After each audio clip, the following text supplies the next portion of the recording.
Bem, aqui nós consideramos uma palavra mais ligada à educação, não Sim, só à construção psicológica, mas a alteridade, sim, ela, inclusive, é muito comum agora para trazer esse campo da empatia, da sim. escutativa, da pedagogia regenerativa, traz todas essas questões também.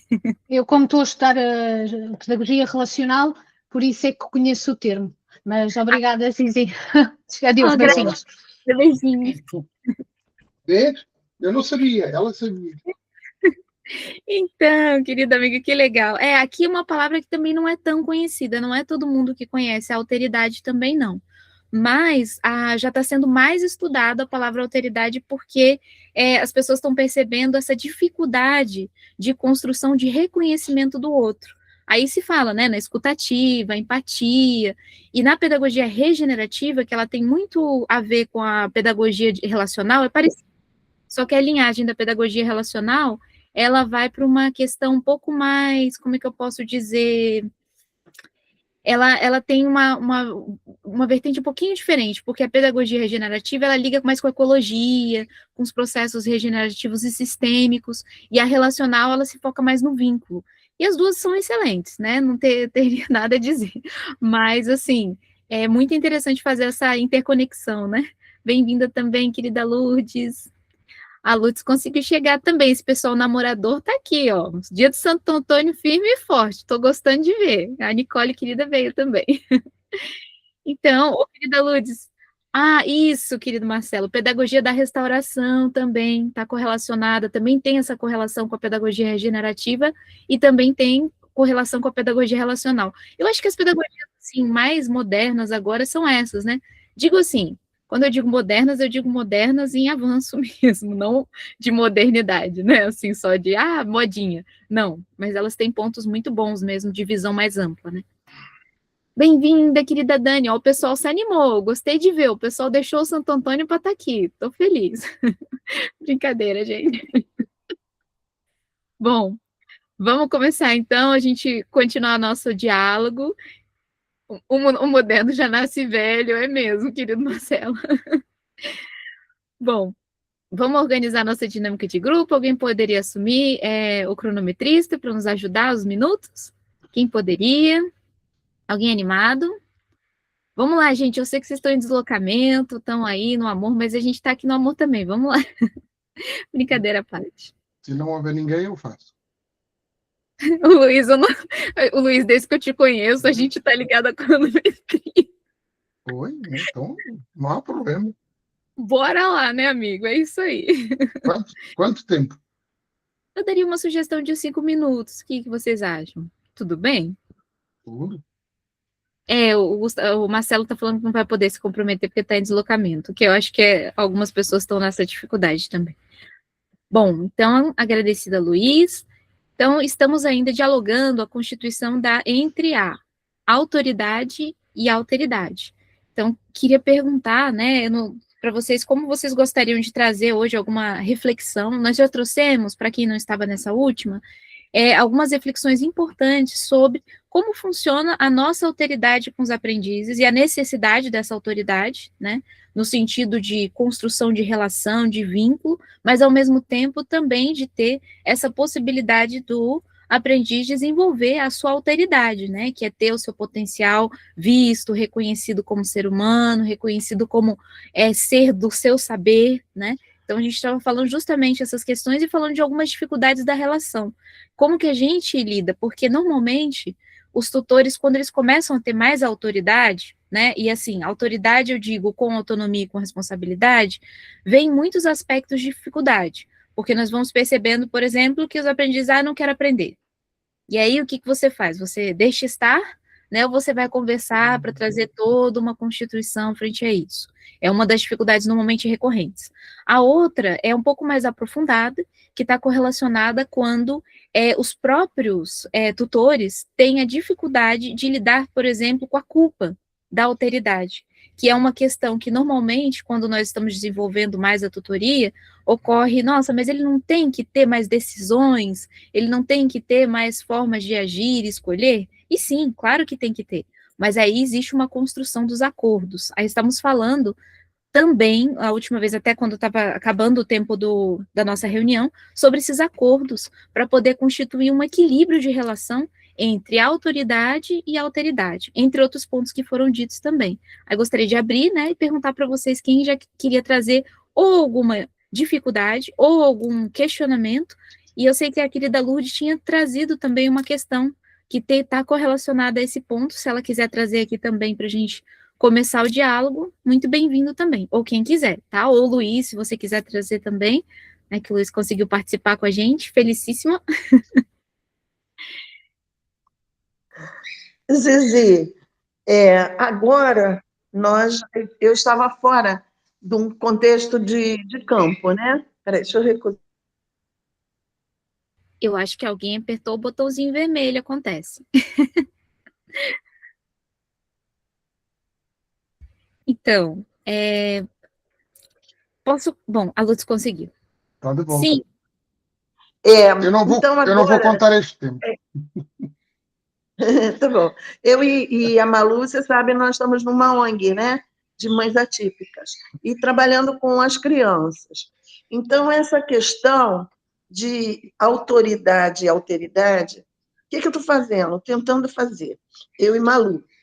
E nós temos agora uma mãe e uma psicomotricista trabalhando junto com a gente. Porque são muitas crianças divididas e nós só temos 1 hora com cada criança.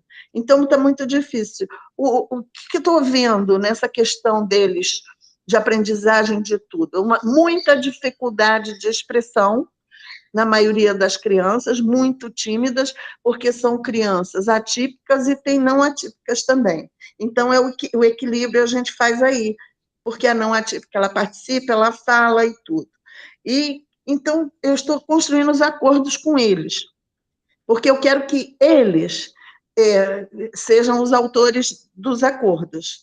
E foi muito interessante, porque falando sobre respeito, porque foi uma coisa que eles falaram logo, porque isso aí deve ser muito massacrado na escola, mas não é trabalhado, né? Então, fui perguntando para cada um o que era respeito. E um pequenininho virou e disse assim, respeitar o espaço do outro e as diferenças. Olha, foi incrível.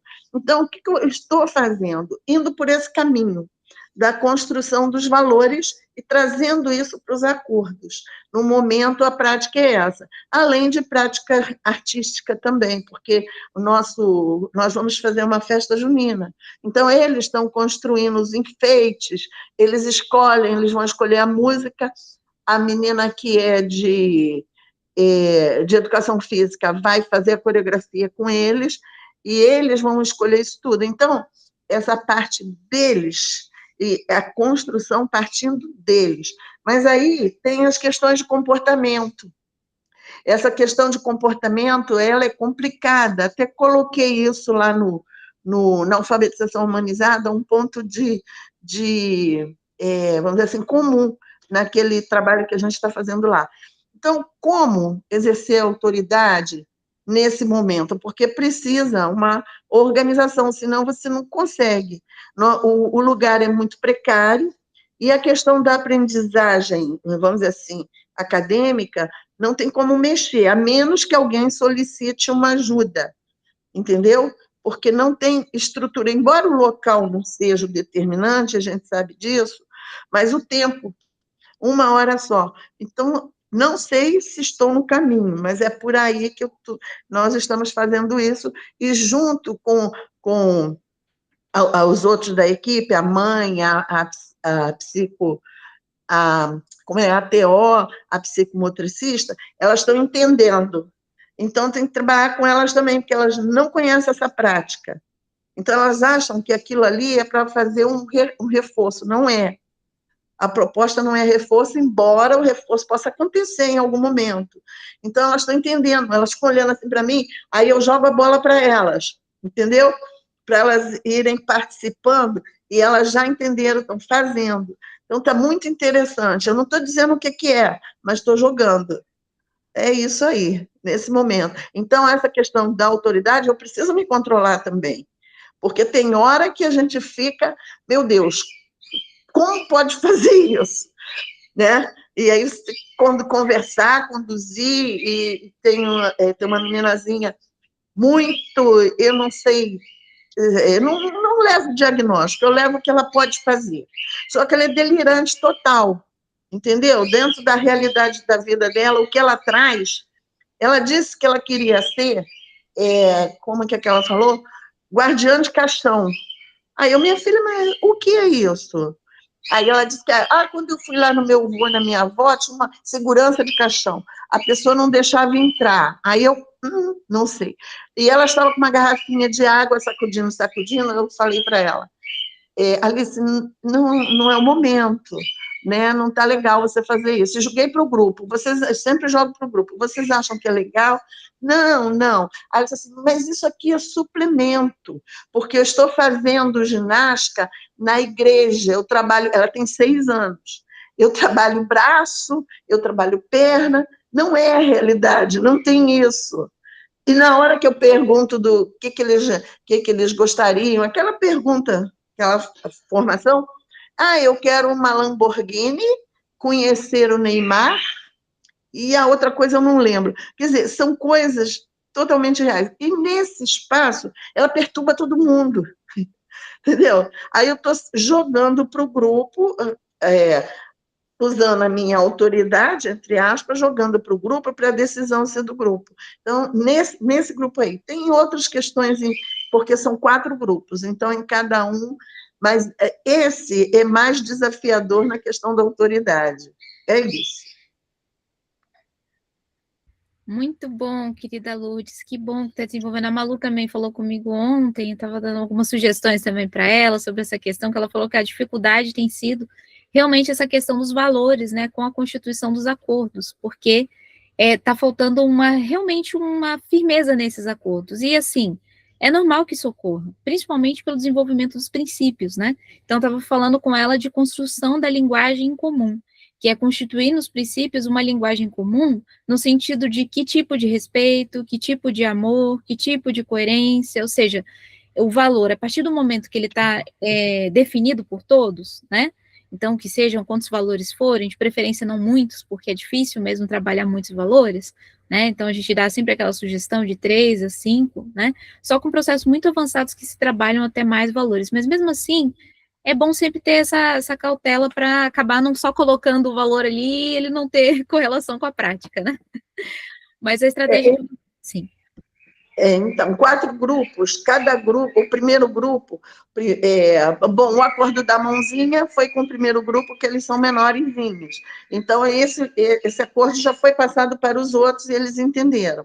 O segundo foi a questão do respeito, que a gente discutimos no segundo, no terceiro e no 4º grupo, fazendo com que eles me dissessem o que eles entendem como respeito.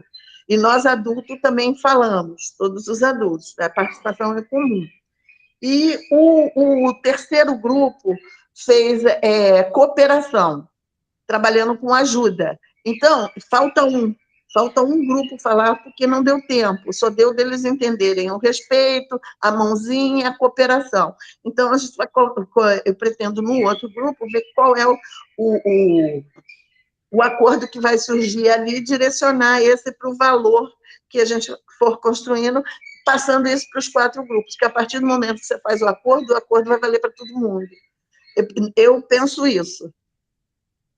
Isso pode ser visto, dependendo, por exemplo, fazer uma sugestão, talvez fazer uma assembleia com todos, se for possível. Se não for possível, fazer a constituição separada mesmo, e aí, se o acordo for para todos, eu daria a sugestão só de combinar com eles, a partir do valor, o princípio, porque o princípio ele vai dar base para a constituição do acordo.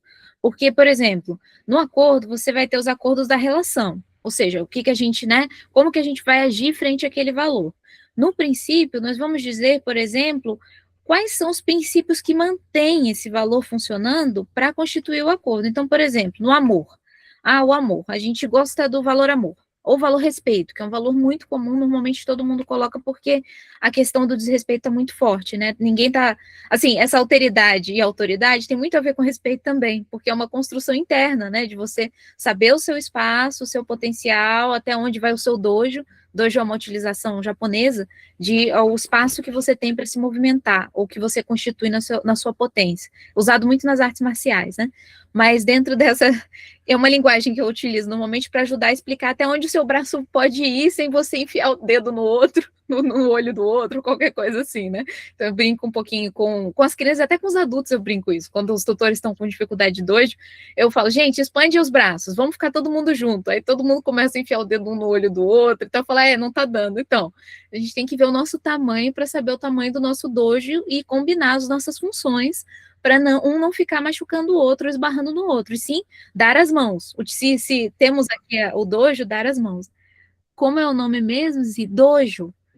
Se você colocar na internet dojo, vai aparecer ligado às artes, isso, exatamente, Jaime, que é ligado às artes marciais. É o espaço que você ocupa para você poder se movimentar e conseguir fazer uma convivência com o outro, sabendo sua função, seu espaço e também respeitando o espaço do outro. Muito nas artes marciais é tratado isso porque, tecnicamente, as artes marciais não foram constituídas para a guerra, elas foram constituídas como uma técnica para a gente conseguir saber utilizar a nossa força, sabendo quando machucar ou não, ou seja, para uma visão um pouco mais, assim, como eu posso dizer, tem até o Bushido, principalmente no Aikido, que fala sobre essa questão da ética do guerreiro, que é você não ferir o próximo sem ter uma constituição interna, né, ou seja, você está no momento, não é guerra, é luta, mas quem você está superando é a si mesmo, você não está superando o próximo, não é um processo de competição.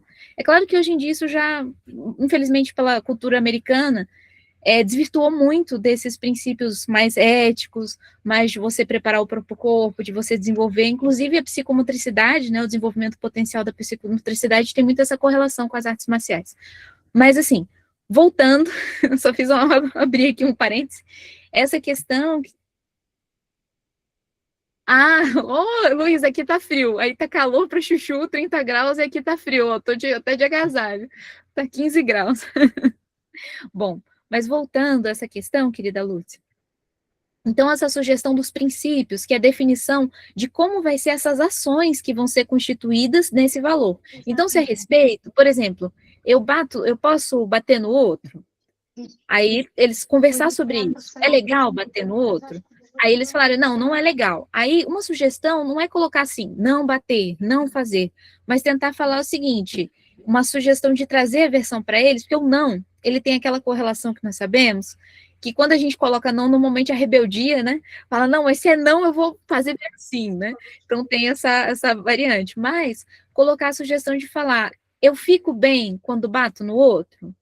Aí não fico. Então, não é bom bater no outro. Então, vamos bater no outro? Melhor não. Então, assim, fazer uma frase que exemplifique uma relação e uma construção, no princípio, para ajudar eles a falarem nesse momento, porque quando um bater no outro, eles vão justamente dialogar sobre isso. Olha, não foi legal bater no outro, lembra que machuca? Lembra que não faz bem? Por que não faz bem? A gente gostaria de apanhar também? Então, essa é uma construção bem básica do respeito, que é você aprender a respeitar o espaço do outro, né? No sentido de quê? De não causar dano e ajuda quando solicitada. Porque muitas das crianças utilizam muito essa questão de mas ele estava precisando, mas eu estava no meu espaço. Então, é normal, é um desenvolvimento da criança, que a gente sabe que esse período, principalmente até os 12 anos, né, tem a primeira fase dos 0 aos 7 anos, depois dos 7 aos 12 anos, que é o desenvolvimento da própria força. Então, você não sabe ainda lidar muito bem. Do 0 ao 7 é mais grave ainda porque é a construção da personalidade. Depois dos 7 aos 12 é mostrar o que já foi formado. Então, nisso, eles vão tender a pôr a sua força, né, em ação. Então, uma sugestão de perceber essa questão. Eu vi que tem a mãozinha levantada e a Maria Antônia fez uma colocação aqui, sugestões maravilhosas, e porém não precisamos ir tão longe, as artes de viver da maior parte dos povos indígenas apresentam essa perspectiva. Com certeza, querida Maria Antônia, é que normalmente a gente não consegue viver a maravilha que os povos originários conseguem viver, né? A gente vive em situações normalmente urbanas, e o urbano, ele traz uma cultura de muita violência, competição e agressão, infelizmente. Mas quando a gente tem uma possibilidade, assim, de expansão, é muito melhor, com certeza, né? Mas estou trazendo só essa questão com relação aos valores, E vou passar aqui rapidinho que a Nicole está com a mãozinha levantada e o Luiz também, para complementar, tá bom? Nicole, tudo bem? Que bom que você está aqui. Oi, tudo bem? Enfim, aconteceu isso. Eu trabalho de manhã com a Escola da Floresta e de tarde. Tá me escutando? Sim, escutando bem. Tá. E de tarde eu trabalho com as crianças de 3 anos, né? E eu percebo que tinha um gurizinho que batia muito nas crianças, e as crianças estavam se batendo. Aí eu falava assim: ah, não bate. Não bate que tu não brinca, não pode bater. Só que isso não adiantava de nada, porque é óbvio que eles continuavam batendo. Aí eu tava cansada, aí eu peguei, sentei com eles, assim, tive uma conversa bem séria, não aumentei o tom de voz, bem firme, disse assim: se vocês batem, eu fico cansada, vocês que se cansam. Se vocês gritam, meu ouvido dói, a cabeça de vocês dói. Então eu vou pedir, para, não bate. Se bater, machuca. Machuca quando tu bate no coleguinha. Vocês querem machucar os outros? É bom machucar os outros?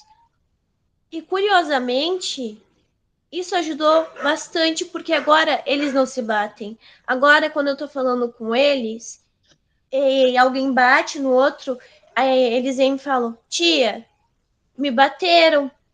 Aí eu consigo sentar com o outro e conversar. Tu gosta que te batam? Tu sabe que dói. É legal machucar os outros.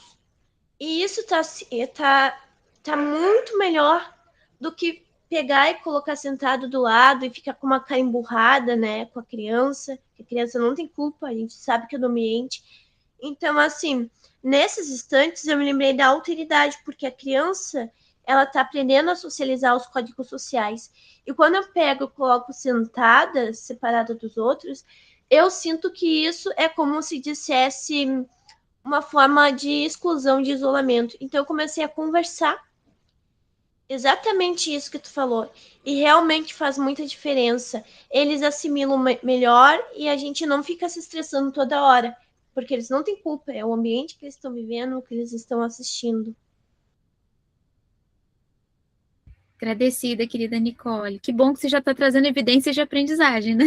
Já está trazendo como é que funciona esse antes e depois, que é o que a Lourdes estava colocando também, já dessa mudança incrível que elas estão fazendo lá também. Só fazer uma colocação que o Luiz está com a mão levantada e o Rogério colocou aqui. Essa é a questão da instituição. Então, ele vai trazer mais algumas questões. Eu acredito, Rogério, depois o Luiz, se você quisesse colocar também, seria muito bom, amigo. Luiz, muito bom tê-la aqui. Então, eu estou vivendo uma situação parecida com a que a Nicole descreveu.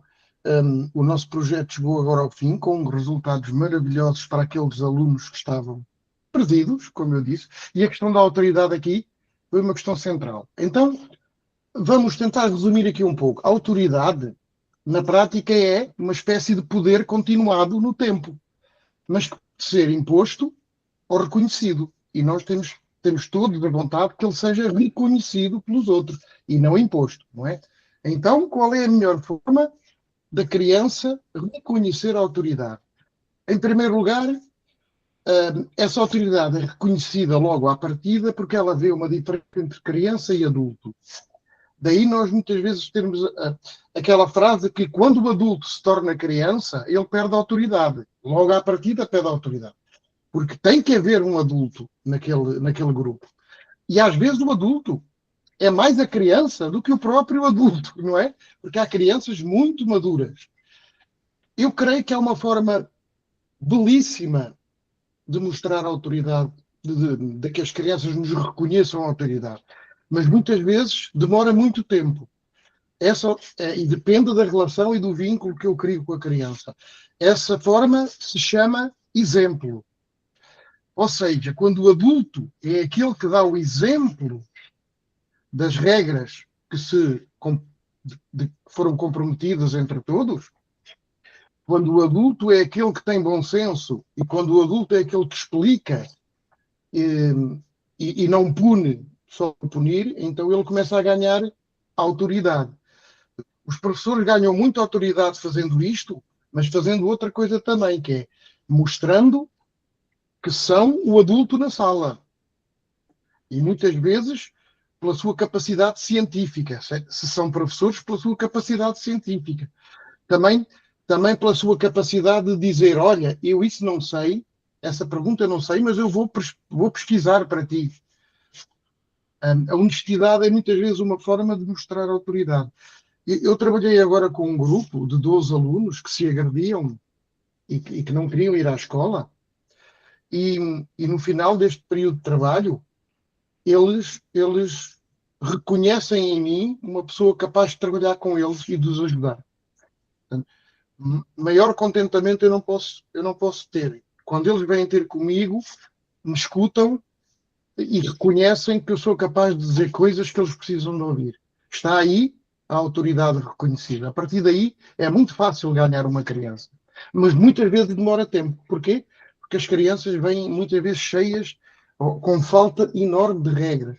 Não é? E as regras são fundamentais para qualquer grupo poder relacionar. Eu qualquer dia vou fazer um pequeno comentário sobre a experiência que eu vivi aqui na escola.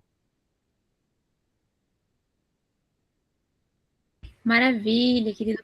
É exatamente isso. Essa possibilidade de ter uma outra visão e de ter reconhecido não pela força, mas sim pelo potencial e a função que exerce, né?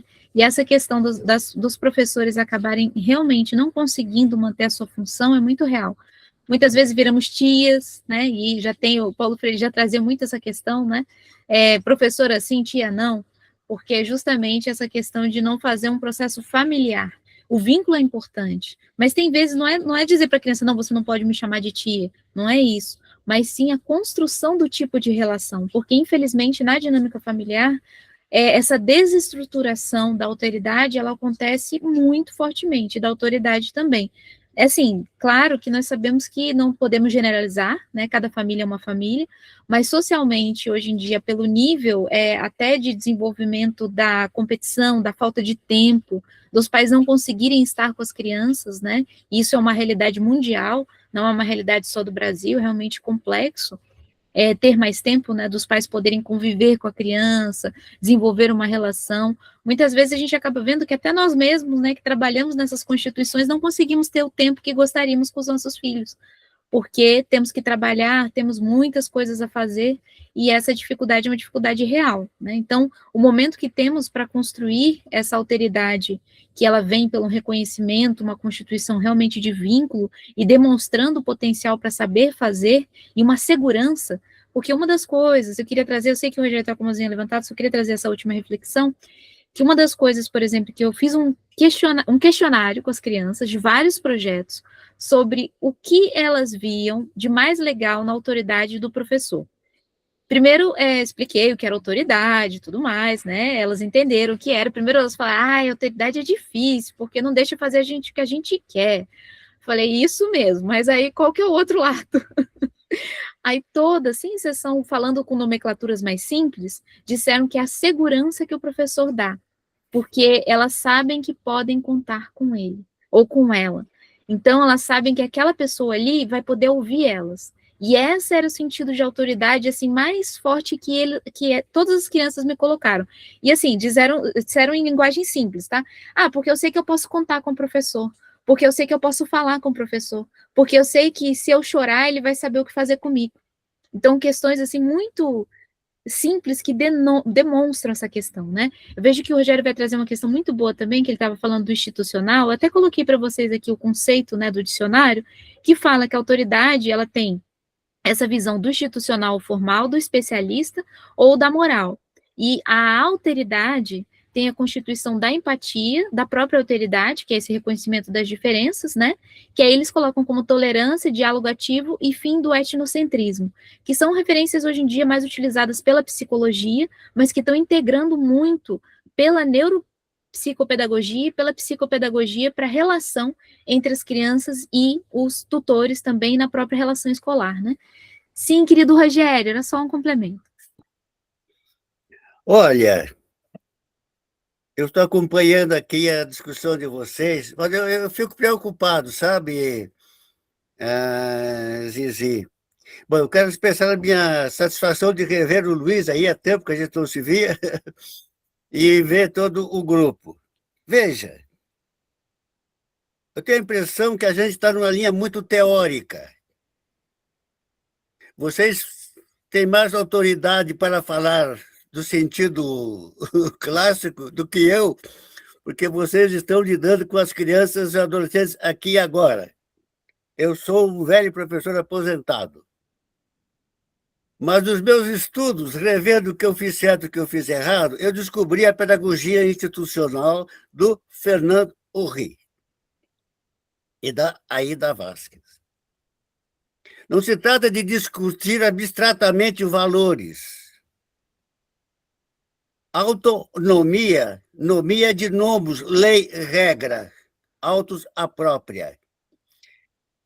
Desenvolver autonomia é criar as próprias limitações, as próprias regras. A autonomia não é cada um por si. Nomos tem o sentido de lei. Só que não é a lei dada por professor nem por ninguém. É a lei construída coletivamente. Tá certo? Então, qual é a importância do conselho de classe? Os alunos em conselho. Obrigatoriamente uma vez por semana, no último dia. Então, tem toda uma metodologia, tá certo? Quem preside é um aluno eleito pelos colegas. Quem secretaria? Um aluno. Há um livro, um caderno, em algum lugar, onde os alunos que queiram se expressar no conselho vão lá e se inscrevem. Se o menino bateu no outro, ele não vai revidar, ele vai lá escrever no caderno, quero falar. Aí no conselho ele tem a palavra, fulano agiu assim, assim, assim comigo. Aí o grupo interpela, fulano, por que que você fez isso?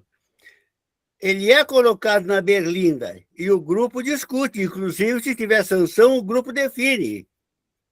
Então, e essas regras vão sendo escritas, vão ficando resumidas, as decisões, tá certo? Então, o grupo assume, não é a autoridade do professor, porque aqui nós temos que ter muito cuidado, é a autoridade da lei, do nomos, a qual nós também, professores, estamos sujeitos. O nosso papel como professor e professora é que, sendo nós adultos, e conhecendo a Constituição, tá certo? Nós podemos sugerir, né, medir melhor as consequências de determinados castigos, porque a turma é muito rigorosa. O adolescente é rigoroso. O professor precisa atenuar isso. E agora, é aprendizagem. Você não vai escrever no quadro uma vez a regra e, a partir daí, isso vai ser cumprido. Pode ser ou não, é aprendizagem. Cada criança, cada aluno tem o seu perfil. Por isso que essa é a educação que leva a vida inteira. Você não precisa a vida inteira para aprender regra de 3. Mas nós precisamos aprender. Nesse grupo aqui, nós temos que aprender a conviver. O tempo, levantar a mão, ouvir o outro, essas coisas todas. Eu com 80 anos, você com 40, 30, 50, mas é isso. Então, a autoridade não pode ser vista por uma perspectiva burocrática de alguém que tem autoridade. Ninguém tem autoridade. A autoridade é da lei, da instituição, nesse sentido. Né? Ela é de todos. O professor é um amigo, um irmão mais velho que ajuda a orientar. Agora, o que eu quis chamar a atenção na instituição a primeira vez é quando você fala do índio. Os indígenas, eles têm um outro imaginário, entendeu? É um outro modo de vida, uma outra relação com a natureza, com o tempo entre eles. Nós vivemos numa sociedade capitalista burocrática. Então, é outra visão das coisas, entendeu? Mas é isso mesmo, eu estou gostando enormemente desse grupo, porque isso enriquece enormemente a gente. Essa é a nossa grande questão. Daí o que é que eu chamo? A diferença da didática e da pedagogia. A pedagogia no sentido estrito e a aprendizagem das relações de poder. É política no sentido mais profundo do termo. Por oposição, por diferença da didática, que é a relação com o saber. Essas duas coisas estão sempre juntas e são inseparáveis, mas não podem ser confundidas. Entendeu? Isso é que é interessante, tá certo? E é importante essas questões vindo à tona, porque põe em destaque essa dimensão que é recalcada. É recalcada. Isso não é ensinado nos cursos de pedagogia, nem na graduação, nem no mestrado, nem no doutorado. É incrível que pareça. O didatismo, o cientificismo, o racionalismo, né? Essa é uma questão central, fundamental. Sem ela, não se avança na didática. Obrigado. Agradecida, querido Rogério. O Rogério sempre traz essa questão da instituição, e isso é muito importante para a gente ver também. Querido Rogério, eu não sei se você viu o que eu escrevi, mas a Lourdes trouxe uma construção da prática, que nós estamos dialogando essa construção da prática. Uhum. Quando nós estamos dialogando, é que eu acho que você não ouviu no começo ela relatando, mas quando nós estamos dialogando essa questão de autoridade, nós estamos falando da construção da nossa autoridade. E quando você coloca essa ligação com a instituição, muito importante, porque normalmente nós não focamos, né, que a autoridade ela está muito ligada a essa construção de função, e não uma construção que seja nós que exercemos a autoridade, mas sim a construção que nós fazemos juntos é que tem uma autoridade para constituir em cada um de nós o que nós vamos fazer. E quando nós respeitamos, né, só um minutinho. A questão é a construção da lei comum. Exatamente isso. De onde deriva a autoridade? Sobre o professor, sobre o docente e discente. Então, eu acho que discutir a questão da lei, entendeu? É mais importante que a da autoridade, porque a termo autoridade é mais ambíguo, né? Tá certo? A lei, tá certo? O que pode e o que não pode, o que é certo e o que é errado, né? A construção desse combinado. Tá certo? Por quê? E o programa? Quem definiu o programa? Se os meninos não participaram da construção, se não foi negociada com eles, que sentido faz? Professor, por que a gente precisa aprender isso? Porque está no programa. Que programa? Quem fez esse programa? A autoridade. Que autoridade? A autoridade burocrática. Entendeu? Então, essa é uma questão muito séria, e essa, a meu ver, é a questão central da educação humanizada, não reificadora, entendeu? O educando como sujeito individual e coletivo do seu processo. E nós ajudando os meninos, as crianças a aprenderem a viver. É uma questão política fundamental. Entendeu? É aprendizado da democracia, tá certo? O que é muito difícil, porque a gente também não é tão democrático quanto gostaria, nem sempre nós somos.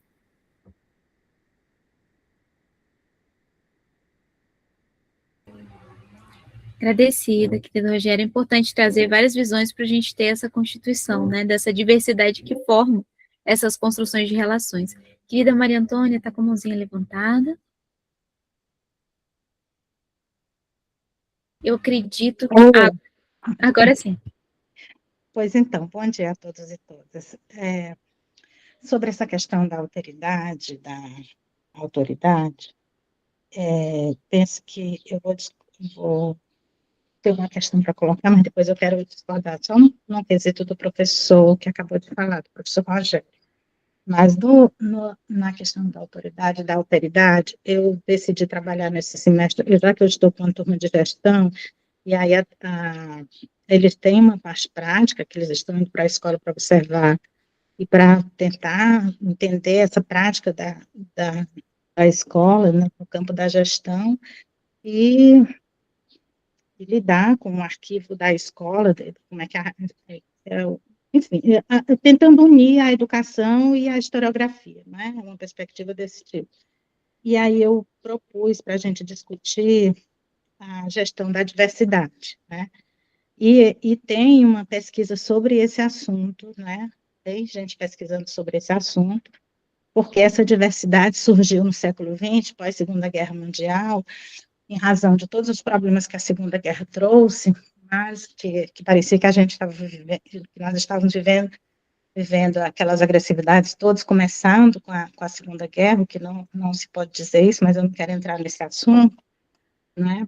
Eu quero dizer do desvalor da vida e de matar pessoas por matar, e etc., e criar espaços de genocídio, a colonialidade em todo o seu progresso, todo o seu movimento mundial, desde que ela nasceu, desde 1500, ela foi inventora dessas possibilidades, mas assim, as pessoas trazem como referência a Segunda Guerra, não é? Mas aí, com as interferências da Unesco, todos os problemas que foram pensados para se ter uma educação mais humanizadora e até chegar onde nós estamos, né? Mas, sobretudo, no Brasil, se pode ter como referência o pós-ditadura militar, que foi o nosso ponto, né, nevrálgico, a partir dos anos de 1988, com a Constituição, e 1996, com a nova LDB, que vai tentando trazer parâmetros para uma educação que reflete autonomia, etc. Mas a diversidade, ela passa a ser reconhecida a partir dos movimentos sociais, não é? Que vão trazer os problemas do racismo, étnico-raciais, que vão trazer os problemas do sexo e do gênero, que vão trazer as questões de classe também, não é? E muitos outros relacionados, das religiões, né? E dos estrangeiros. Então, são muitos problemas que adentram a escola, que são curriculares, mas que a escola, no máximo, ainda está vendo como pontos transversais, de uma perspectiva transversal, e não como currículo, né? Então, assim, para a gente pensar nisso, como é que isso chega na escola, como é que um gestor lida com isso, considerando que tem uma legislação para ele cumprir? O que a gente conclui é que, a partir da experiência dos estudantes, de professores, inclusive da minha, mas a minha está muito distante da deles, eu deixei só que eles se colocassem a partir do que eles têm feito lá na gestão, no estágio de gestão, e da própria experiência deles curricular, né, da escola. Então, assim, eles trouxeram várias infrações cometidas pelos próprios gestores. Essa ideia de abrir para o diálogo, por enquanto, na nossa escola, pelo menos nas que estão sendo investigadas, não estou querendo generalizar isso de modo algum, não é? Elas são uma bela farsa, né? Os gestores não são democráticos, não escutam os alunos, mas não dão atenção às suas reclamações, e aí qual é a questão também com a historiografia? Porque a gente quer ver que tipo de arquivo essas questões têm gerado, né? Já que do ponto de vista historiográfico, a gente está também fazendo uma extensão em arquivo, né? E aí, nesse sentido, que tipo de arquivo essas questões têm geradas? Algumas só chegam a ser geradas aquelas que o gestor reclama do estudante e faz um BO contra ele, não é? Dentro daquele BO, aquela reclamação que vai para os pais. Do ponto de vista do professor, os estudantes de reclamação contra professores, aí o que está indo para a CRED, nós não estamos tendo esse alcance, né? O que está indo para a Secretaria de Educação, a gente não tem esse alcance, não é uma disciplina de pesquisa, portanto, eu não estou encaminhando eles para isso, é só o que está dentro da escola. E o que está dentro da escola, na maior parte das vezes, não gera um BO contra o contrário, né? Contra o professor que infringiu a gestão da sala de aula, o ético, que diz a LDB e as outras leis, e tem sido assedioso em vários sentidos. Tá? Os relatos são diversos e etc. Então, assim, eu penso que essas questões podem ajudar nessa perspectiva da alteridade versus autoridade, não é? Como quer dizer, deve aparecer dessa outra forma, mas eu propus disso porque é o termo que está mais próximo dos estudantes, que é como eles têm visto na escola e têm trazido para a universidade também, né? Como a gente trata essa questão. E foi um diálogo bem interessante, que gerou bastante interesse. Eu me surpreendi com o Dia dos Namorados, eu achei que ia faltar metade, todos estavam lá, querendo dar sua opinião e etc. Bom, mas para dizer o que é que eu ainda vou fazer disso, eu não sei, porque eu estou esperando que eles tragam os relatórios para, a partir daí, como todo semestre tem uma série de fontes que acabam não saindo do lugar, e eu não tenho escrito sobre isso, mas gera projetos, às vezes. Inclusive, eu estou com um projeto de investigar a violência na escola a partir dessas reflexões que os estudantes trazem. E estou propondo outro também, e ainda tenho de extensão, que é o Observatório dos Municípios. Mas, assim, aí, quando é que vai gerar uma escrita, só Deus sabe. Bom, mas eu estou com esse empenho, já tenho escrita feita, só não tenho encaminhado. Mas, assim, para finalizar, que eu sei que eu já ultrapassei meu tempo, eu queria... Obrigada, professor Luiz, bom revê-lo. Eu queria trazer, tentando dialogar com o professor Rogério, é importante que a gente traga como referenciais os indígenas e os quilombolas, não pela questão econômica, social deles, mas pela questão cultural e de inserção na escola, que eles são obrigados a se inserirem na escola formal, na escola brasileira, sob a LDB, e eles têm os próprios parâmetros deles, que boa parte não vêm respeitados, não é?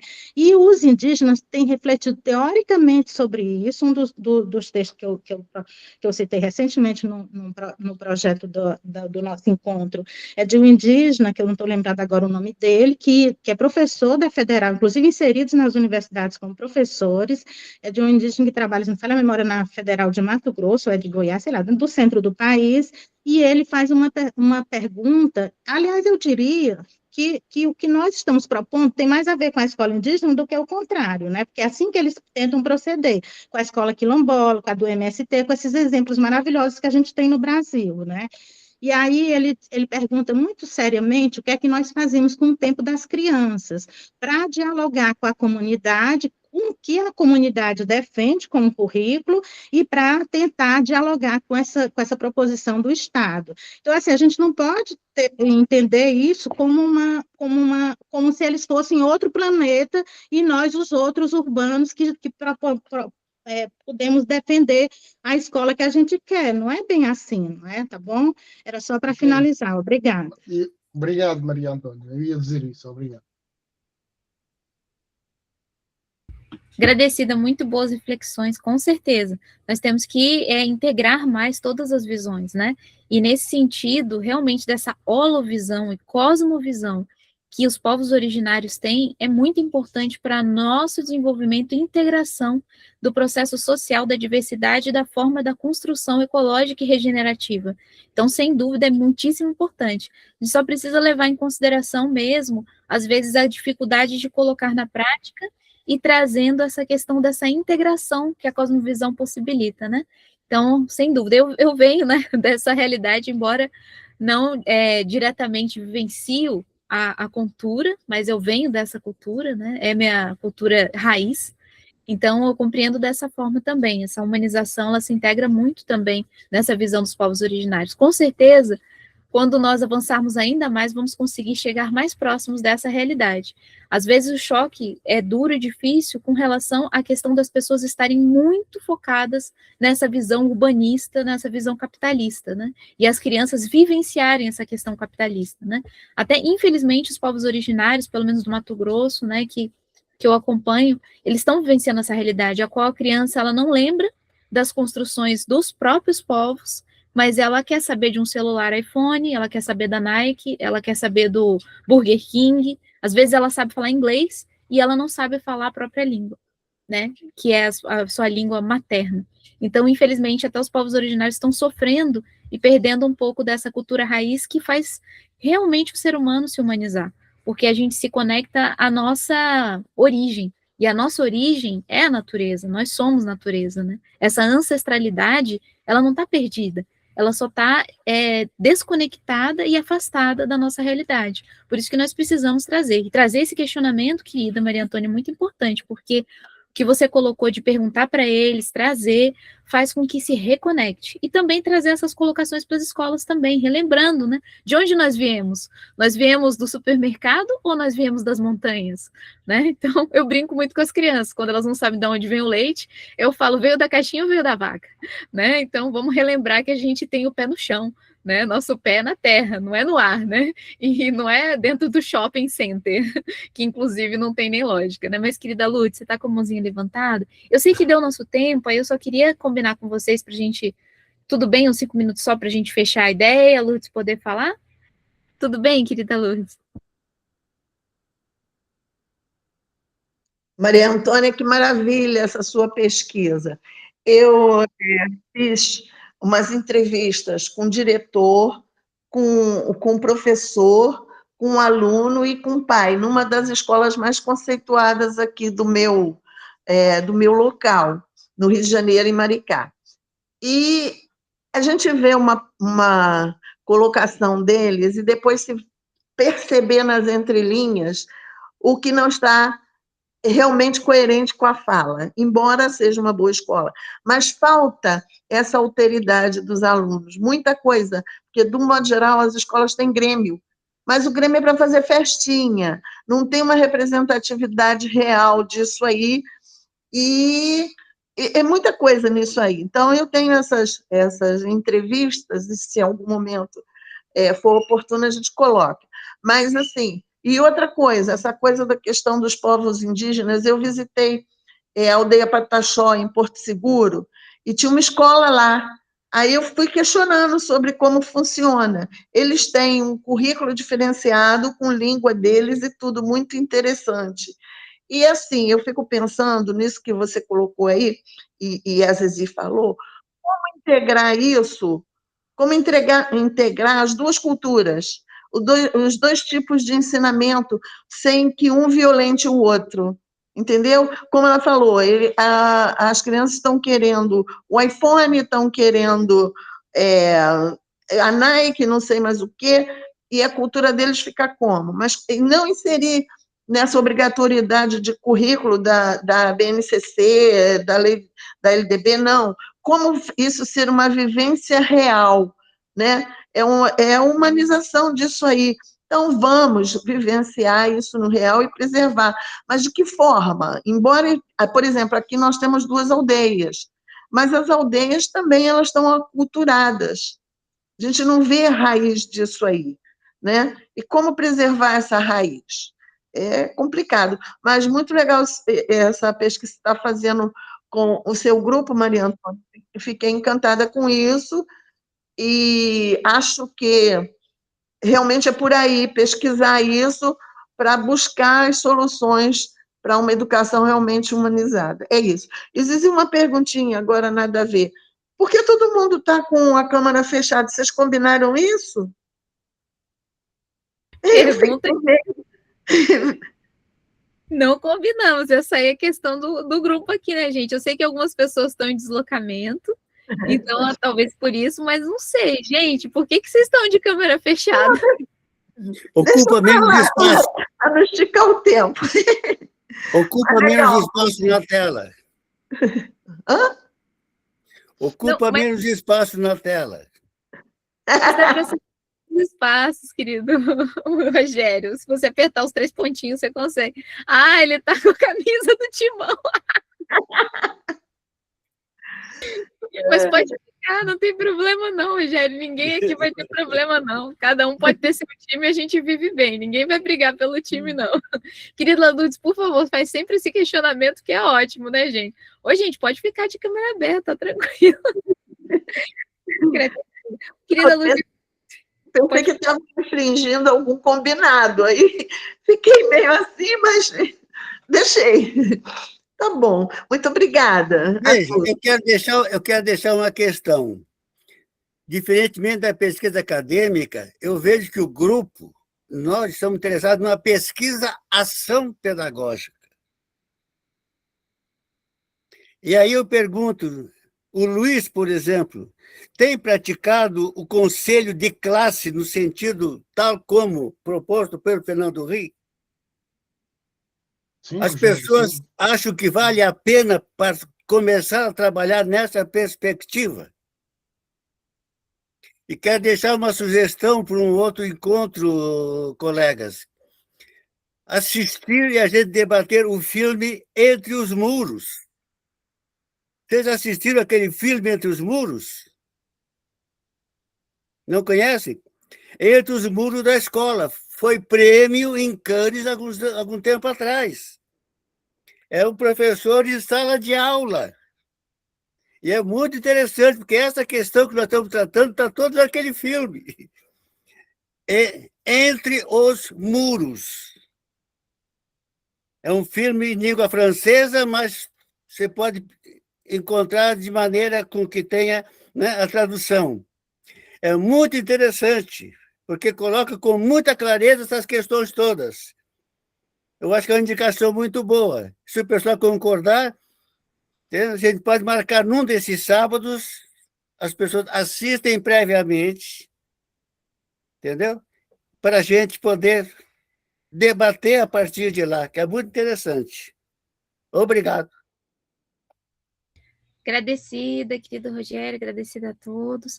Vejo que tem duas pautas aí, né, que é essa integração dos saberes tradicionais, também dessa cosmovisão que os povos originários trazem, e nessa integração que é possível, viu, querida Lourdes?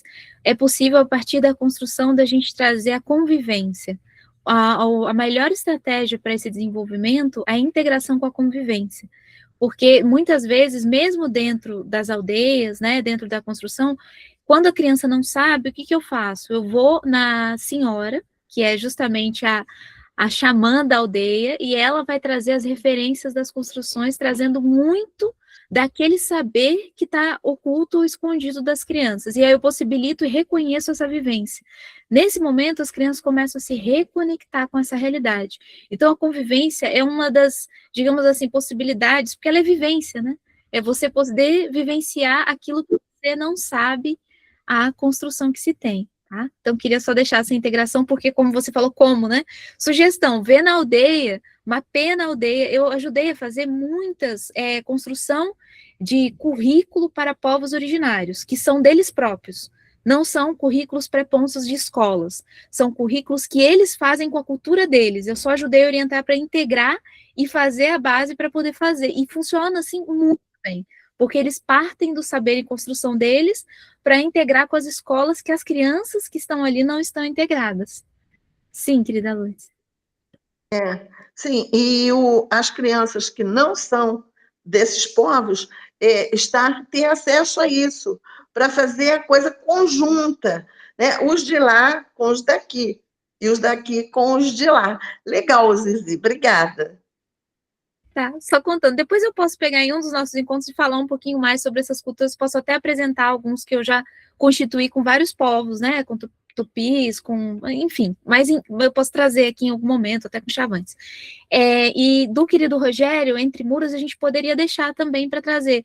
O que vocês pensam? Vocês gostariam de trazer no próximo sábado essa reflexão sobre esse Entre Muros? Pode ser? Porque está ligado diretamente ao diálogo que a gente está trazendo sobre alteridade e autoridade também. E aí a gente complementa com outras questões, né? Eu sei que a Dani tinha algum momento para trazer também a questão dela, eu estou assim, só esperando para ver se ela vai se posicionar de tipo, gente, podemos já trazer?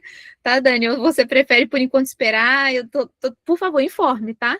Que ela já tinha solicitado uma pauta. Fala quando, não, gente, queria trazer essa pauta, tá? Mas tudo bem fazermos assim, então? No próximo encontro, no próximo sábado, então, a gente se encontra e fala sobre o Entre Muros, e aí faz essa integração também, e eu posso trazer um pouquinho dessa visão também, se a Maria Antônia puder trazer também, já com os autores que ela tem, eu sei que ela trabalha muito fortemente com essa questão, para a gente trazer um pouquinho da cosmovisão dos povos originários, e já fazer essa integração que é tão importante, tudo bem? Então, combinado. Um grande abraço a todos, a todas. Vai lá, Rogério, vai com o timão aí, a gente viu. Abração, queridos amigos, amigas.